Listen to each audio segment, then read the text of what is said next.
Hello everyone and welcome back to the channel, Say What's Real TV. This review is for Hulu's Reasonable Doubt, Season 2, Episode 3, Part 2, On the Run. So we open up the episode over at Chanel's house and we see Sally over there having heart palpitations, about to lose her mind because she can't find Chanel. Jax, she gets a phone call from Corey. So they're going back and forth about whether or not she ran or was something wrong and she hurt herself. But Corey let it be known, look, none of this would have happened had you listened to me in the first place. But of course, Jax, she doesn't want to hear that because, she wants to be in control. She wants to think she's right about everything. But I felt like she should have at least acknowledged the fact that she did make a mistake. But instead, she's going to fight tooth and nail and she wants to forget about who was right and wrong and work together now as a team so they can find Chanel. So later on, we have the sister circle over at Sally's house and they're trying to analyze Sally's last conversation with Chanel to try and figure out where she may be.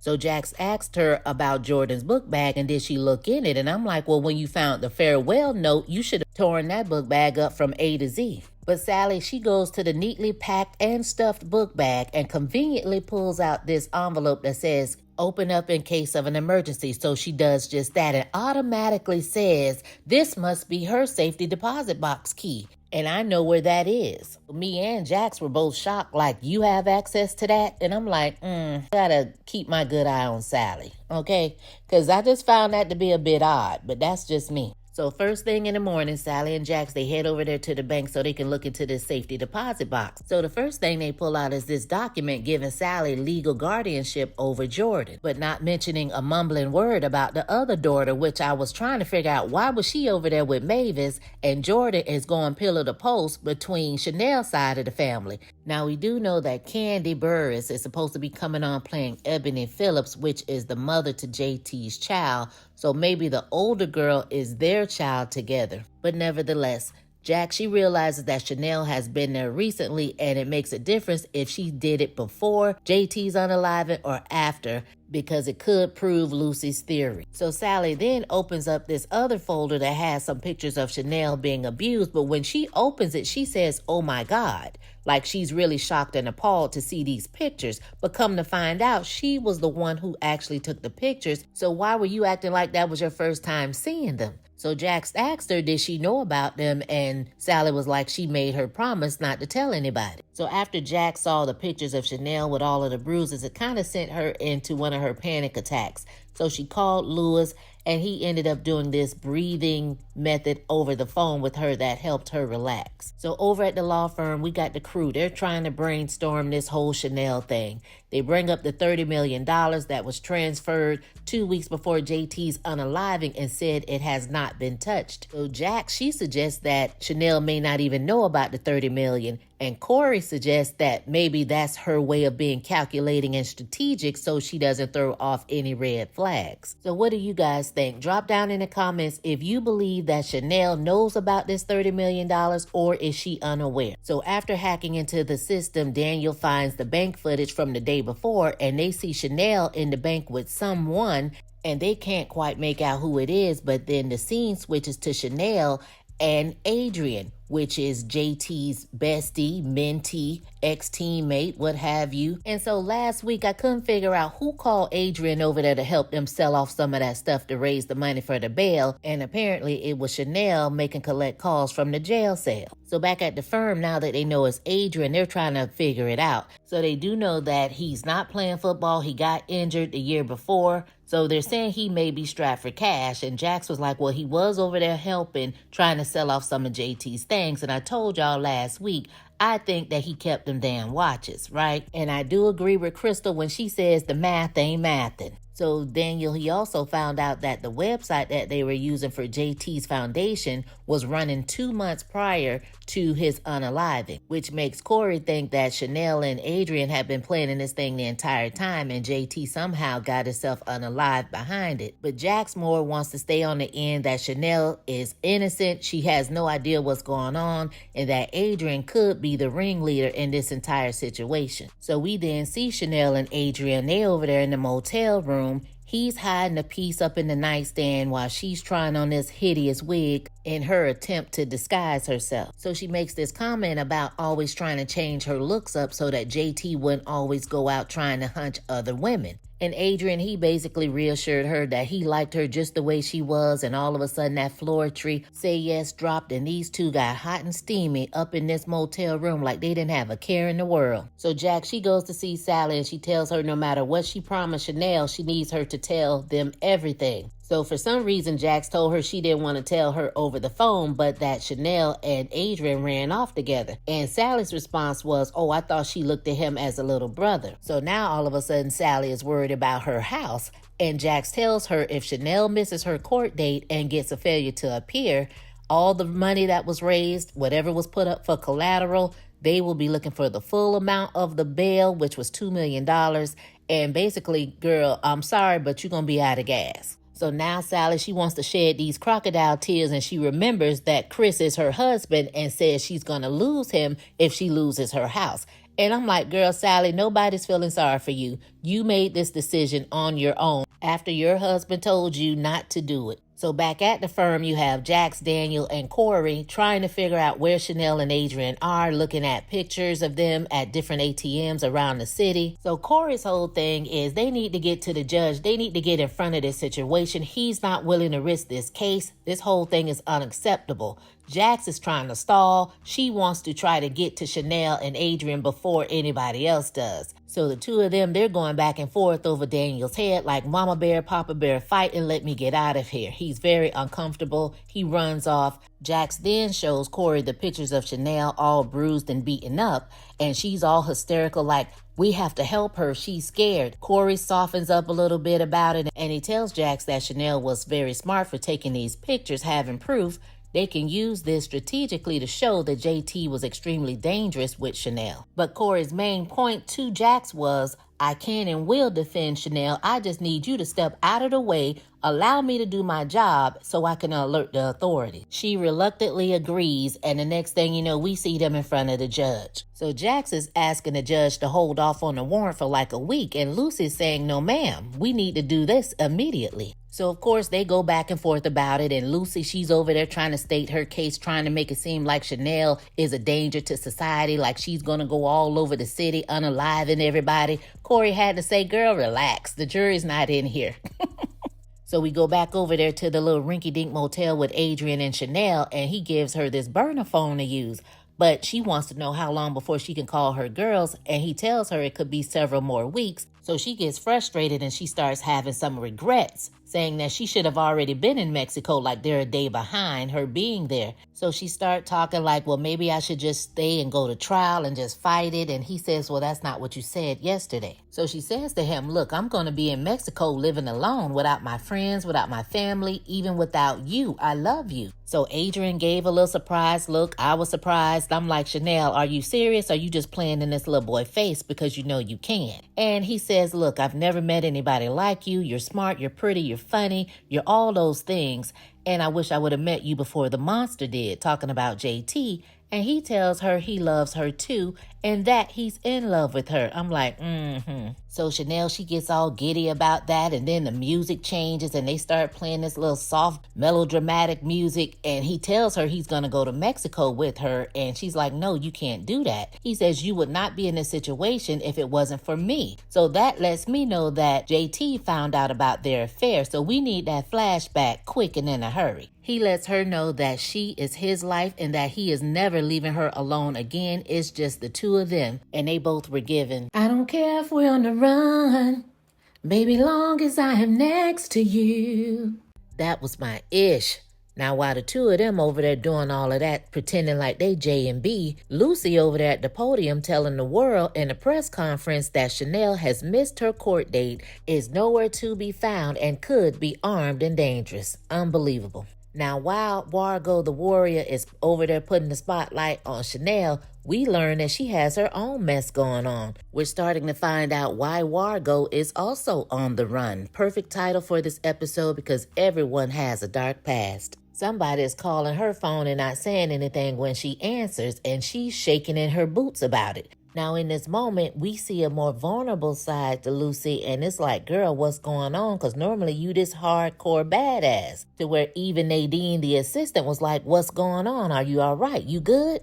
So Lucy tells her all about the random phone calls and the hang-ups, and Nadine was like, when you do high-profile cases, that's when the weirdos tend to come out. And she asked her, did she want to get her a new phone number and a Sam's card? And she said, yes, that would be great. So immediately when Nadine walks out of the office, Lucy jumps on the phone and calls Nevada's DOC to check on the status of an inmate by the name of Robert Thompson. The lady put Lucy on hold. She was over there holding her breath, nervous and scared, about to pass out. The lady came back, still incarcerated. She could finally breathe. She was so relieved. She went to calling out Nadine's name like, don't even worry about it. Like, give me my phone back. I don't even need it. I'm good.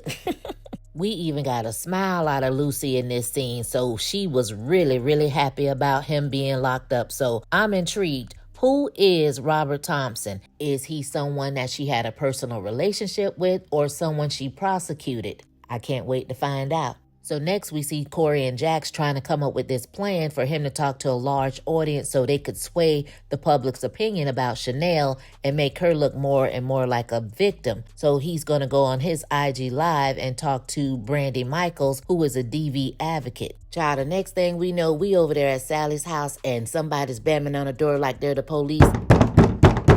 And that's because it is the police coming through with a warrant to search the house looking for Chanel Tucker. So Chris and Sally both are looking crazy, like, why would you guys be looking for Chanel over here? So Sally started bumping her gums a little too much for me. She ends up telling on her damn self, telling the cops that she put her house up for Chanel's bail. That hit Chris like a ton of bricks, like, say what? Like you did what? Even the cop noticed what was going on and told them looks like they have something to talk about. So we go over there to Jackson Lewis's house, and the kids are over there running amok, giving Lewis the business. So Lewis, he's trying to set up for a Zoom meeting for work in like 5 minutes. Naima comes in asking to go hang out with her friends. He says he can't do it right now, maybe later. They've started without her. She storms off. Typical teenager talking about nobody understands her. So we finally get to see Spencer. He comes in complaining of a headache and a possible fever, asking his dad for some help. And Lewis has to stop his Zoom meeting to try to go and find him some Tylenol. So Daniel, he goes to see Cynthia, the one he had a crush on in season 1 that he was getting information from. She is now with a different agency. Now, I'm not quite sure what kind of vibe Daniel was getting from Renee, that he thought he could just smooth talk him and just win him over like that. But Renee, he didn't give a damn what kind of arrangement Daniel and Cynthia had. He wasn't going. So Daniel realized this, but coincidentally, Renee just so happened to have Chanel's crime report pulled up on his computer. So when Daniel peeped this, he had Renee validate his parking ticket. So when he turned his back, Daniel was able to write down the information that he needed. Corey, he's on IG Live. He's advocating for DV survivors and women going through that whole situation, trying to paint the picture that Chanel is a victim. He brings up this old case that he had, a client by the name of Isabella Torres, who is still currently sitting in prison. And he says that her case and Chanel's case are similar. We see Jax and Crystal looking on, and they are quite impressed by Corey's speech. And truth be told, I don't think Crystal heard a word Corey said. So we see Adrian in his convenience store, and he hears the newscast playing in the background that Chanel missed her court date and she's on the run. So he's looking around, checking to see where the cameras are. So the cashier, he recognizes him as this big-time football player, so he asked him to take a picture with him, and Adrian was like, no, not today. So baby, when I tell you he got into his feelings and started calling Adrian all kind of names, you entitled piece of ish, like basically kicked him out and started flicking his camera real quick, taking all the pictures of him. I'm like, Adrian and Chanel are not that smart. When Daniel was talking to Carlotta, she said whoever set up that whole $30 million thing was smart. And these two are not giving that to me, in my opinion. Now, some people can be book smart, but lack common sense and definitely that street knowledge. So he hops back in the truck and tells Chanel they got to switch cars. So he calls his friend Dallas to get another favor. So back over there at the firm, Jax is looking at a video of Chanel's psych eval with Dr. Culver, asking Chanel, has her girls ever seen JT physically abuse her? And Chanel said no, only raised his voice. So in watching that, Jack starts having his panic attack. So child Corey, he comes in, he sees that she's upset. He shows some type of concern, and she starts talking about the situation with Chanel. and how she doesn't know how she could not have known. And he says that they have a way of hiding things, especially from people that they're close to. So she found those words to be comforting, I guess, and she throws her whole body all up into Corey's chest. And he's caught off guard at first. He doesn't know what to do, but then he says, hey, let me comfort this woman. He wraps his big, thick, strong arms around her, and they hug real long. And I'm like, girl, get up off of Corey, please. See, Jax, we know you for your works, and we know where this is leading to. And I'm going to need you to call your man when you need some hugs and not just breathing in and breathing out over the phone. Leave Corey alone, sis. Leave him alone. So when they finally pried themselves apart, she told him thanks, she needed that. And she walked off, leaving Corey still standing there looking like what just happened. If he had one more second, his pants probably was going to be wet because it looked like he was trying to go in for a kiss before she walked off. So he was like, you're welcome. But we see where it's going. We see. Now, while Jax is at work hugging all up on Corey, Lewis is home going through it with Naima. She done went and called her friend Rashida's mom, Miss Desiree, over there to come pick her up since her dad said he couldn't take her. She decided to find a solution. But Lewis, he didn't give a damn. It was like, how dare you undermine me, go behind my back and do what the hell you want to do like your mama do. He didn't say any of that, but that's what it was given. Lewis said, look, Miss Desiree, I'm sorry. I don't know how far you drove over here or what gas you just wasted, but she will not be going today or for quite some time. Young lady, you are on a punishment. Go to your room. Child, Miss Desiree completely understood, talking about these kids, and let Lewis know it will not get any easier. So because Chanel and Adrian don't know how to be in disguise when they're on the run, they just all willy-nilly out in the open with everything. The cashier's pictures that he took of Adrian got a glimpse of Chanel in the car, so now they kind of know where their location is. And everybody is headed towards Carlsbad. So we didn't see Adrian's friend Dallas Johnson trying to get him another getaway car when all of a sudden you see the police pull up. And basically they just put a monkey wrench in what was going on because they told him to step out of the car because he had a warrant for his arrest for failure to appear for aggravated assault. And Dallas was like, oh yeah, that. Like, okay, that's nothing. I'm good then. And the cop was like, unless you have something else you want to explain. And of course, he went on mute. And I'm like, Dallas, what did you think you were getting arrested for? So basically, that just meant no getaway car for Adrian and Chanel. So Daniel, he finds out that the cops have spotted Chanel and Adrian's vehicle and now know their location. So he calls Jax. Jax, she then calls Corey, and they do a whole conference call with Lucy. They're basically just trying to let her know they know her location and they want to be the one to bring her in to avoid any incidents. And of course, she just wants to play hardball. That's Wargo the warrior for you. But Corey tells her, look, this could be your first LA victory, or this could be a case that can send you back to Vegas. And apparently just mentioning Vegas was all that needed to happen because we already know she doesn't want to go back to Vegas, not if Robert Thompson has anything to do with it. So she agrees for them to go in first, but they're going to have 2 police escorts, and Jack said no sirens. So then we see Adrian and Chanel. They're waiting on Dallas to come with the getaway car. He's trying to call Dallas, and Chanel, she's over there having regrets like, oh, I knew I shouldn't have done this. So they see a car approaching, so they think it's Dallas. So they start gathering up their belongings. So then you see all the flashing lights and hear the sirens, and in that moment, they knew they was effed up. So Jack, she jumps out the car and she's trying to plead with Chanel to do the right thing, like your girls need you. So Jack, she starts saying some lyrics to a song that apparently the 2 of them knew because she started and Chanel finished it and they're both crying, and apparently that worked. So the cops, they go in and arrest Chanel and Adrian. And I was hoping that the situation didn't get out of hand because we know Adrian had that piece on him and things can go left real quick. So Jack, she goes to see Chanel and she flat out asks her, like, why did you run? Chanel lays this guilt trip on her like, you were doubting me. Like, I've watched you defend so many other people that people thought you couldn't defend, but you did it anyway. But when it came to me, you wasn't sure. So if you don't think I could win, why should I? So she says to Jax that she knows her better than anyone, and when she pawned her off to Corey, she had no more hope. And I'm like, girl, first of all, Jax doesn't know you better than anyone. That's why she's over here having all these panic attacks trying to figure out why she didn't know about JT beating your behind.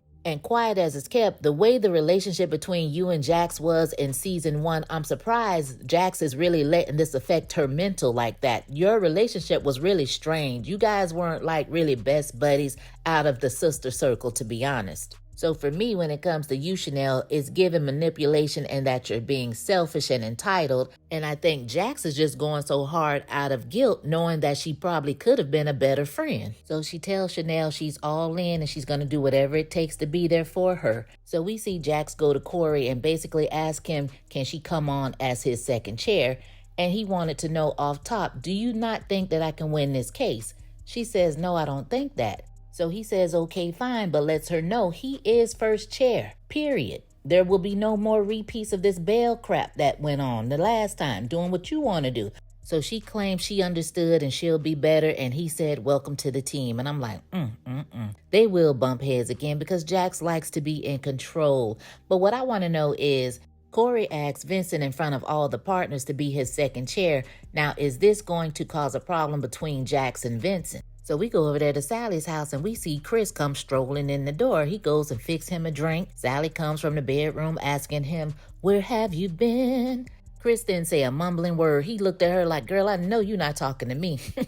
So she went to explaining herself, trying to plead her case. And she's like, I did that. Chris was like, there's a whole lot of I's in what you talking about. I don't hear not one we. Now, Chris, he's hotter than fish grease, as he should be. They are going to lose their house because they got to come up with all this money. So, hey, I'm not mad at Chris. I'm not. Sally, you deserve everything you got coming to you, girl, because the man told you don't do it. So now Sally has all these other options she could have utilized in the first place. She's talking about refinancing the house, looking into her retirement, or possibly asking her parents for money. And side note, where is Chanel's parents? But anyway, she tells Chris, we can figure it out. Chris is like, oh, so now it's we.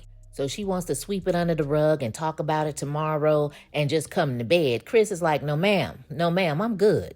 He goes and sleeps on the sofa. So we see Corey going to visit the client he mentioned in the IG Live earlier, Isabella Torres, and he went to give her some bad news that her appeal got denied. I guess that was the call he got earlier in the office. So he says that was plan A, but plan B is much better, and that is him taking on Chanel Tucker's case. Isabella, she really doesn't care. She keeps trying to tell him she doesn't need his help.